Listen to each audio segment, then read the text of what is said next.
The orbital Gatling barrage is probably one of the best stratagems for the Vox engines. It's got a quick cooldown, heavy armor pen, and it's got a weird call-in angle. Now, usually this would probably be a bad thing for a lot of people, and a lot of enemies even, but these new Vox engines, it's kind of good that the stratagem comes in at a weird angle instead of straight down so that it actually hits the vents. Granted, it doesn't need to hit the vents because it just goes straight through the armor anyway. Now, a lot of the time, you're going to use it, and there's probably going to be a laser on the target as well. It's Cyberstan. We're going to be throwing lasers, people. It's just going to happen. You can't really gauge just the Gatling barrage on its own merit most of the time because there's going to be a laser on it. Those two, by the way, right there you just saw, it did destroy them. You can see the debris going everywhere. I know I didn't show it very well. For the one-handed users, the ballistic shield backpack. If you're a fan of the Defender like me, this thing just goes so crazy. This front, it almost feels like the shield was made for this front. I've seen people use the little bubble shield, and yeah, it did do them very good. But this thing can actually hold its own against the Gatling guns on the sides of the Vox engines. Whereas, the other shields probably will be destroyed in mere seconds. Granted, 9 times out of 10, you won't need the shield to block shots from this Vox engine, but it's better to have it not need it than to need it not have it, I suppose. And the fact that it has more health than, the bubble shield backpack, it kind of will go the distance a bit more, I would argue. And not only is it good against the Vox engines, it's good against the cyborgs. They are going to try to give you a knee every now and then, and it will knock you over. But for the most part, you can just hold the shield up and know that you're pretty much safe, especially if you melee these guys every once in a while. You can juggle cyborgs pretty well with that. Alongside that, the Defender and the Ballistic Shield obviously are just good at fighting these guys. Dueling down any Devastators, any annoying guys that are in front of you trying to ragdoll you, whatever. It's good for that. Now, the Solo Silo. This one seems very obvious to me, but maybe someone needs to hear it. It is insanely good on the damage, people. I know many people already understand this, but what you may not get is it can one-shot it, but it'll also do this to you, where if you land it in the wrong spot, it'll just hit the Vox engine and nothing will happen. So, yes, it can one-tap them, but it also cannot at times, so do what you will with that. The C4 is also very strong for this as well, because you can kind of just throw it at it and forget about it. You throw it and you pop them. Now, you can use just 2 of them on there sometimes. Granted, that one had a laser on it. But there are times where you don't need the whole backpack, or even just 4 of them. You just need maybe 3, 2, whatever. Throw them on there, pop them, it's done for. Keep on moving. Now, granted, these are just a few of the ways you can manage these guys. A lot of the time, I just like to run up underneath them, pop the vents, throw a grenade in, call it done after that. Depending on how you want to do this, though, it'll be good to choose the right weapons. Defender was good. Double Freedom can one-tap the vents if you needed it to do that. If you don't want your primaries to do it, bring something that will help kill the chaff, anything annoying in the entire run. Punisher Plasma is a pretty good choice for that, I'm going to be honest with you. Started running this thing again, and my god, I forgot how it can stagger enemies just so efficiently. It's not, the best thing in the world for it, but it can save you.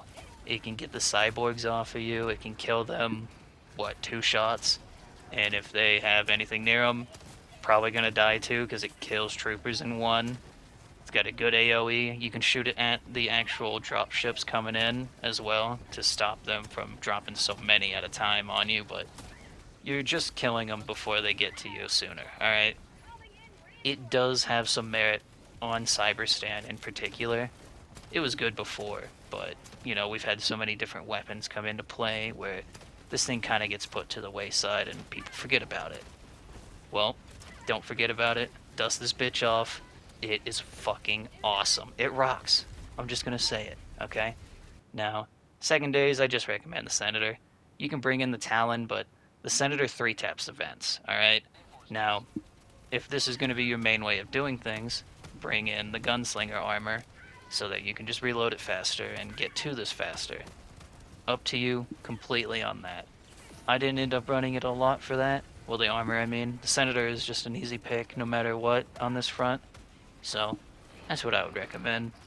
Up to you either way. The Loyalist is also a very good pick for this, I will be honest. Honorary mention to the Loyalist. Such a banger. Now, I like the pineapple grenade because it's like, you know, a little cluster bomb kind of deal. But if the pineapple can do it, the dynamite can do it better. So just bring in the dynamite, bring in a normal frag grenade, just bring in something that has demolition force, as they call it, and you'll be alright.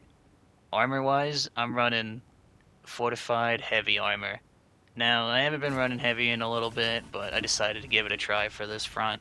Well, not even just this front, this MO and all this noise. It just felt right to bring in the heavy armor again. I don't recommend light at all, unless you're just godly.